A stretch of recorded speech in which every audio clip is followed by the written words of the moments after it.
തിരുവോണ ദിവസത്തെ വീഡിയോ കേട്ടോ. ഒരുപാട് ലേറ്റായിപ്പോയി അല്ലേ? എല്ലാവരുടെയും ഓണം കഴിഞ്ഞപ്പോഴാണ് തിരുവോണ ദിവസത്തെ വ്ലോഗ് ഇടുന്നത്. അപ്പം നമ്മൾ തലേന്ന് തന്നെ മലക്കറി എല്ലാം അരിഞ്ഞ് വെക്കും. അവിയലിനും തോരനും സാമ്പാറിനും ഉള്ള കാര്യങ്ങളെല്ലാം നമ്മൾ തലേന്ന് അരിഞ്ഞ് വെക്കും, ഇല്ലെങ്കിൽ രാവിലെ പാടല്ലേ. അപ്പോൾ നമ്മൾ തലേന്ന് തന്നെ എല്ലാം അരിഞ്ഞ് വെക്കും. പിന്നെ തേങ്ങ പൊട്ടിച്ച് വെച്ചിട്ടുണ്ട്. തേങ്ങ വെള്ളത്തിൻ്റെ ആ നനവൊക്കെ ഒന്ന് മാറട്ടെന്ന് വിചാരിച്ചിട്ട് പിന്നെ ശടപടയിൽ ചായ ഇട്ടു.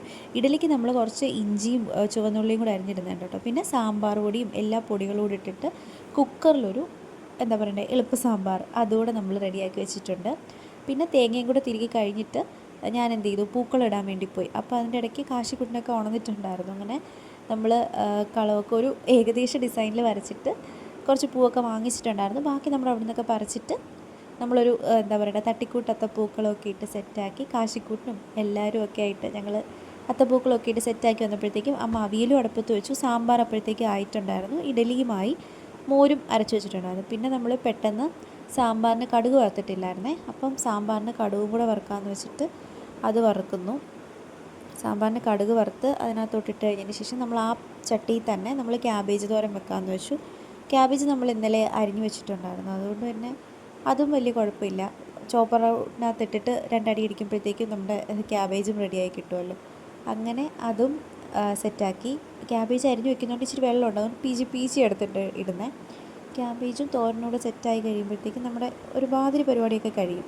പിന്നെ നമ്മളിവിടെ പച്ചടിയും കിച്ചടിയും അങ്ങനെ അത് വെക്കാറില്ല, കഴിക്കത്തില്ല എന്ന് വെച്ചിട്ട്. അപ്പം സലാഡാട്ടോ അതിന് ഓരോ എടുത്തത്. പിന്നെ അപ്പം തന്നെ പാത്രങ്ങളൂടെ കഴുകി കഴിയുമ്പോഴത്തേക്കും വലിയ പണി അങ്ങ് ഒതുങ്ങി പോകുമല്ലോ. പിന്നെ നമ്മുടെ കുക്കറിട്ട് ഒരു വിസിലടിക്കുമ്പോഴത്തേക്കും അവിയൽ സെറ്റാണ്. കുക്കർ ഉള്ളതുകൊണ്ട് നമുക്ക് ഷടപടയെന്ന് പണികൾ പെട്ടെന്ന് അങ്ങ് തീരും. അതുകൊണ്ട് എന്താ പറയണ്ടത്, വലിയ ഇത് വരത്തില്ല. തരാതരത്തിനൊരു 3-4 കുക്കർ ഉണ്ടെങ്കിൽ അടുക്കളപ്പണി എന്താ പറയണ്ടത് വേഗം തീരും. പിന്നെ നമുക്ക് പരിപ്പ് നമ്മൾ അടുപ്പത്താട്ടോ വെച്ചേ. അടുപ്പത്ത് പരിപ്പിരിപ്പുണ്ട്, അതിന് അരച്ചിട്ടിട്ടുണ്ട്. പിന്നെ നമ്മൾ എന്ത് ചെയ്തു, പപ്പടവും കൂടെ കാച്ചണം, പായസവും വെക്കണം.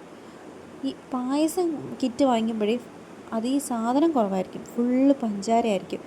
പിന്നെ അതിൽ നിന്ന് പഞ്ചാര കുറേ പറക്കി മാറ്റി കുറച്ച് ഞാൻ എന്താ പറയണ്ടേ വെള്ളത്തിൽ കുതിർത്തിട്ട് പിന്നെ എടുത്തിട്ട് അത്രയ്ക്ക് മധുരമായി പാക്കറ്റ് അതിന് വാങ്ങിക്കുമ്പോൾ. ഇവിടെ അത്ര മധുരം താല്പര്യമില്ലാത്തതുകൊണ്ട് അങ്ങനെ കേട്ടോ ചെയ്തെടുത്തേ. പിന്നെ പപ്പടവും പായസമൊക്കെ വെച്ചിട്ട് കാശിക്ക് അപ്പോഴത്തേക്കും ബ്രേക്ക്ഫാസ്റ്റ് കൊടുത്തു. പിന്നെ കാശിക്കുട്ടിനെ കുളിപ്പിച്ച് മുണ്ടൊക്കെ എടുത്ത് സുന്ദരക്കൂട്ടനാക്കി. പിന്നെ ഞങ്ങളെല്ലാവരും കുളിച്ചു കേട്ടോ. അപ്പോഴത്തേക്കും കുളിച്ചിട്ട് ഇലയൊക്കെ വെട്ടി ഇലയൊക്കെ ഇട്ടിട്ട് എന്താ പറയണ്ടേ എല്ലാവരോടും ഒരുമിച്ചിരുന്ന് കഴിക്കാമെന്ന് വെച്ചിട്ട് സദ്യ വിളമ്പി. നമ്മുടെ ഉണ്ടാക്കിയ ആർഭാടമായിട്ടില്ലെങ്കിലും നമ്മുടെ ആവശ്യത്തിനുള്ള സദ്യകൾ ഉണ്ടായിരുന്നു. അങ്ങനെ കാശിക്കുട്ടൻ ഓണമല്ലേ ഒന്ന് വാരി കഴിക്കണമെന്ന് പറഞ്ഞപ്പോൾ ഒരു ഇച്ചിരി എടുത്ത് വാരി കഴിക്കുന്നുണ്ട് കേട്ടോ.